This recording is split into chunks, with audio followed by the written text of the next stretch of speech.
En esta oportunidad, para Historias y Relatos, hablaremos de Ambrose Bierce. Nacido en 1842 y fallecido en 1914, un cuentista y periodista norteamericano de obra aguda y satírica, llena de un humor trágico y cargada de temas violentos que giraban en torno a la muerte. Su literatura ejerció una fuerte influencia en la costa del Pacífico y ha llegado hasta nuestros días como uno de esos grandes maestros del género fantástico, entre otras cosas.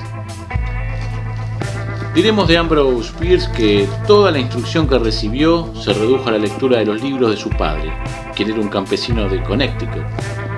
Al estallar la guerra de secesión, se alistó en el 9º Regimiento de Infantería de Indiana. Combatió en muchas batallas y se distinguió particularmente en las que tuvieron lugar al oeste del país. Tras la contienda se le confió la administración de los bienes abandonados y capturados en Selma, un lugar en Alabama. En 1866, presentada la dimisión, marchó a San Francisco y empezó a colaborar en los periódicos de la costa del Pacífico, puntualmente en el Argonaut y en el Newsletter, cuya dirección no tardó en asumir. En 1871, el Overland Monthly, donde muchos años después aparecerían las primeras narraciones de nada más y nada menos que de Jack London, publicó su novela inicial, El Valle Encantado. Al cabo de poco, Bierce se casó y se dirigió a Inglaterra. Allí, por espacio de 4 años, perteneció a la redacción londinense del Fun y colaboró, entre otras publicaciones inglesas, con bocetos humorísticos que reunió en 13 tomos. Vuelto a San Francisco en 1876, Ambrose Bierce reanudó la colaboración en los periódicos y, entre otras actividades, se encargó de una sección del Examiner de Hearst. Sin embargo, Bierce no sentía gran afición al periodismo y procuraba amenizar su labor cotidiana escribiendo breves narraciones. En 1896 pasó a las oficinas de Hearst en Washington y llegó a corresponsal en esta ciudad del American de Nueva York. Muy brevemente hablemos de la obra de Ambrose Bierce. La experiencia de la guerra marcó para siempre el carácter de Bierce y configuró su visión mórbida de la vida, reflejada en su obra literaria.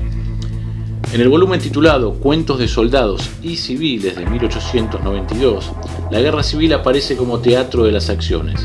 En Fábulas fantásticas de 1899 y en el afamado Diccionario del Diablo de 1906, desarrolla el humor negro que lo hizo famoso. En El clan de los parricidas trata de 4 asesinatos de progenitores. Uno de sus cuentos más conocidos es Un suceso en el puente de Riachuelo del Búho. Un suceso en el puente de Riachuelo del Búho, donde equilibra la tradición del cuento realista norteamericano con la beta fantástica, la que hacíamos alusión al principio, y de horror de dicha literatura. Un hombre es hecho prisionero por los soldados del norte y está a punto de ser ajusticiado en la horca, pero de pronto logra escapar y se cuenta la huida laboriosa en el río, sus sensaciones, la lucha feroz por eludir las balas, hasta que llega a la casa donde la esposa lo acoge en un brazo. Sin embargo, al final, se sabe que ya el hombre colgaba de un árbol, lo que sitúa un relato de corte realista e histórico en un ambiente de muerte y misterio. Algunos críticos han definido el estilo de Bierce como seco, funcional y mecánico. Otros le reprochan la mitificación literaria.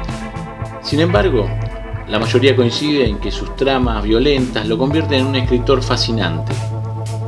Como periodista atacó con sus artículos los males que veía a su alrededor, desde el fraude económico hasta la corrupción política. El total de su obra, Collected Works, fue publicado entre 1909 y 1912.